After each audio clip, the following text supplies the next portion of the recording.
Started.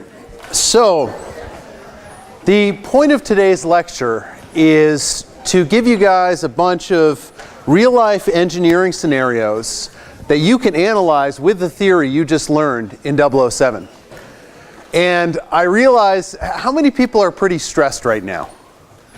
Yeah, I feel that. You know, it's that time of the semester. So I thought a good way to do this today is have a full lecture of just moments of Zen. It's going to be all Zen, all lecture. And I can understand where some of you may be like, you know, Professor Winter, I don't like cars as much as you do. And my response would be, I'm not surprised, because I think I like cars a little bit too much. But this lecture is not just about cars. We're using cars as kind of a muse to look at many different engineering principles and many of the types of theory that you just learned in this class that you can apply to real-life engineering situations that you may face in your lives, in your professional and personal lives. So we're going to jump into a lot of fun examples. But first, let's go over a few announcements. So as you know, Impound is a week from tomorrow. So I think you're all really mad rushing to get that done. The ladder closes tomorrow, and I've been really psyched to see a bunch of people on there. Keep fighting for a ladder spot because it advances you guaranteed to the second day. Next week we have 2 mandatory lectures, so I know it's a big push, but you still got to come. We're going to do pop quizzes, and these lectures are good for you to hear. The ethics lecture is mandatory by ABET. Like I have to give that lecture to you to maintain our accreditation. So definitely come to both those lectures. Populardo will have its last late hours this evening until 9 p.m. It will not be open this weekend though, just to give you a heads up. And then it will be open next week. It's going to be crazy next week. And so, you know, if you're going to try to practice earlier in the week and in the mornings. When a lab session is meeting, that lab session has priority on the tables to do the impounding in their runs for the impound. You have to get your specific lab instructor to sign your impound card. It can't be any instructor. It has to be your instructor. So when you meet with them next week, make sure before you leave your lab, they've checked off that your robot's safe, that you're within the energy budget, you're within weight, all those other requirements on the card. All right? It causes a huge snafu if you don't do that. So do not do it. You know, make sure your instructor signs it. Your absolute last chance to impound is Friday, May 5th by 4 p.m. at the absolute latest. Don't do that. It is a madhouse in there on Friday. I encourage you to try to impound in your lab section. If you have like a Monday, Tuesday lab section, I understand you might want a few more days to practice, but if that's the case, impound on Wednesday or Thursday.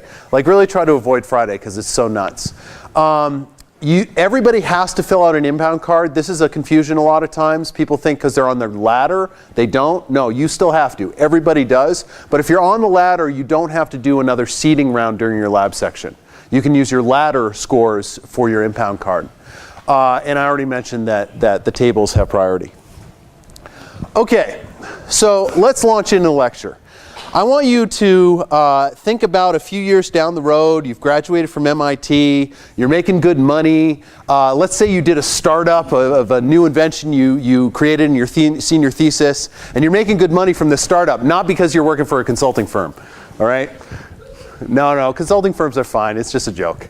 So maybe you just had a kid or two, and you're looking for a cool car that's like a performance car and a sedan, but is, pretty fun in a cool vehicle. So we're going to look at 2 options that you could potentially consider. The first is this guy that all of you are super familiar with, I'm sure, is the Model S. I love the hoots and hollers. This is great. But yeah, this is an amazing machine. When I was your age, nothing like this existed. So this is their promo video on the autopilot function, but it's like you get to drive sci-fi around. I thought it was interesting in this video, they don't really ever show the driver and his position of hands on the wheel or not. I think they're dodging some legal issues. Oh, there they do, I guess. Okay, so that's one option. Another competitor in this segment of the market could be this car. What actually matters when designing a car? What do you do when you want to create thing that is not really appreciated today, but which will also affect This is Porsche's classic sultry voice announcer. preserve things that have stood the test of time and make something new. So the Panamera, 4-door, pretty quick car. The forms of the new Panamera models are typically Porsche. You know, looks like all the other Porsches, has that classic styling. At the rear, they have So those are your two options you may be considering, right? Who would pick the Tesla? Who would pick the Panamera? Oh, interesting. Oh, you know, there's both camps, and most people don't care.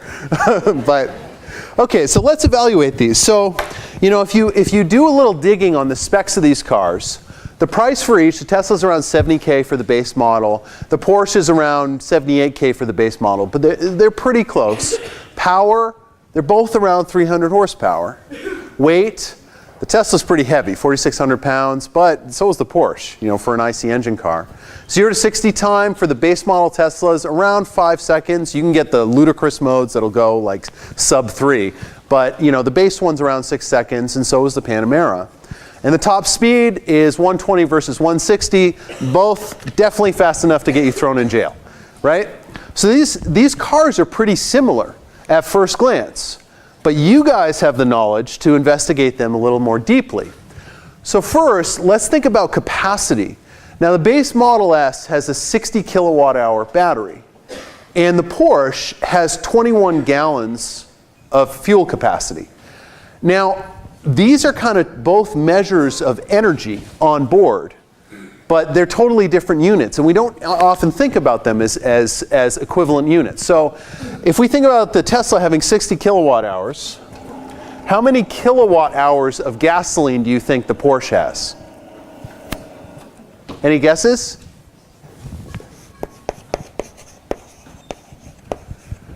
Energy for the Porsche. Any guesses? 500 what? Kilowatt hours? That's not bad. So it's a quick energy conversion like you guys have been doing with your batteries when you're doing your energy budget. So Porsche has a 21 gallon gas tank. Now the conversion factor here that's important is gasoline has a huge amount of energy density. It's 36 megajoules per liter. And so then you just convert the liters, so 3.79 liters per gallon. And then a watt second is a joule. And then we have 1 hour is 3,600 seconds. And that gives you 800 kilowatt hours. Oh my God, right? That is a ton of energy you're carrying on board. And this gives you some insights into why internal combustion engine cars are still pretty popular. A funny side note on energy density, has anybody gone to the hot chocolate place in Harvard called Burdick's? Burdick's hot chocolate? Yeah, that hot chocolate's like really good, right? And it's like drinking liquid pudding almost. If you actually let it cool down, it will solidify into something like pudding. Well, anyway, Burdick's started actually in the town next to my hometown in rural New Hampshire, called Walpole, New Hampshire. And my mom had a bag of their hot chocolate at our house once, and I was looking at the back of it, and it had 1,000 calories per cup. And I'm like, oh my God, that's a huge amount of energy density. I wonder how it compares to gasoline. And when you do the conversion, that hot chocolate has a quarter the energy density of gasoline. That's pretty awesome. Okay, totally side note. No, but this is, you know, like, I think what's fun about all of us who teach this course is we're total geeks about this stuff. Like, we actually use all this engineering theory we teach you in our daily lives, like when we go to Burdick's. Okay, so range, 265 miles, that's not bad, but compared to 464, you can go a lot farther on a Panamera. This is one of the reasons I haven't gotten an electric car yet, because I often drive that far in one day. Let's look at running cost as far as dollars per mile. And you guys could easily look this up again. Dollars per mile. Okay, so for the Tesla, the national average for grid electricity cost is about 12 cents per kilowatt hour, right? And so it has a 60 kilowatt capacity, or kilowatt hour capacity. And it can, on that amount of energy, it can drive 265 miles. 265 miles. And so that gives you $0.27 per mile. Is that cheap? Or sorry, 0.027. 2.7 cents per mile. Is that cheap? Yeah, it's pretty cheap. So for the Porsche, I think it was last year when I looked this up, but it was the national average for premium gasoline, which is what you'd put in a Panamera, is $4.05 per gallon. And the Porsche's fuel economy is about 22 miles per gallon. And so that equals 18.4 cents per mile. So that's a pretty big difference, right? And you might care about that. That's going to add up over time. And actually, Motor Trend does these summations of costs over time. So if you look at the, so here's your cost per mile. If you look at the 5-year total cost of owning both of these cars, the Panamera is about $70,000, which isn't that much more than its purchase price at like $69,000. The Porsche is $86,000, right? So you're going to spend a lot more costs in there. That includes depreciation as well. Now let's look at a few other factors. Recharge time. So the let's see. So the Tesla Model S takes 6.25 hours to recharge. Where that comes from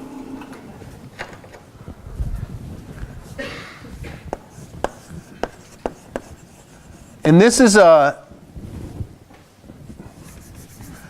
quick calculation you could do when you're thinking about the electricity in your house. So recharge time. So for the Tesla, if you have a 240 volt circuit in your house, which is like what you'd run your dryer on, and a 40 amp circuit, which is what the car is limited on, that's 9.6 kilowatts. So they actually, in their promotional materials, they round that up to 10. And so you have 60 kilowatt hours over 9.6 kilowatts. That equals 6.25 hours. For the Porsche, how long does it take to fill up a tank of gas? 21.1 gallons. A gas pump can do about 10 gallons per minute. And so that equals 2.1 minutes. Wow, that's a big difference. So if you want to fill up 400 something miles of your car being able to travel, it takes you 2 minutes versus half that distance over 6 hours. This is another limitation right now of electric cars. They just can't get the energy in fast enough. All right, let's think about max charging power, right? Another fun unit conversion. This one blows my mind. I love this metric.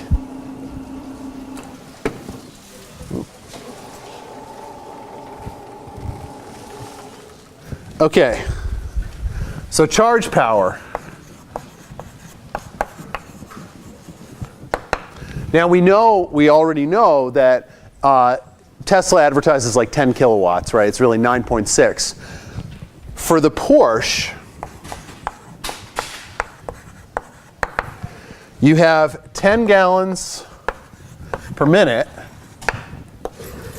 36 megajoules, again, massive number, per liter, 3.79 liters per gallon, and then you have 1 minute is 60 seconds. That equals 22.7 megawatts, or it's megajoules per second, but 22.7 megawatts. Look at that difference, right? 3 orders of magnitude faster energy transfer rate into a gas tank than a car. Have you guys ever thought about that when you're just like sitting there pumping gas? It's like you're shooting like laser beams out of a Star Wars gun. It's crazy how much power is coming out of that. I'll give you some other perspectives now of what that means. So imagine you wanted to charge up your Tesla in the same 2-minute gas pump time, right? But do it electrically. So power to Tesla in 2 minutes. What that would be is you have to transfer 60 kilowatt hours in 2 minutes, right? And you have to convert this to 60 minutes to 1 hour. That equals 3,600 watts, right? Now, that's a huge amount of power to pump through an electrical system. And I'll tell you why. Imagine if you had, again, your 240 volt system at home.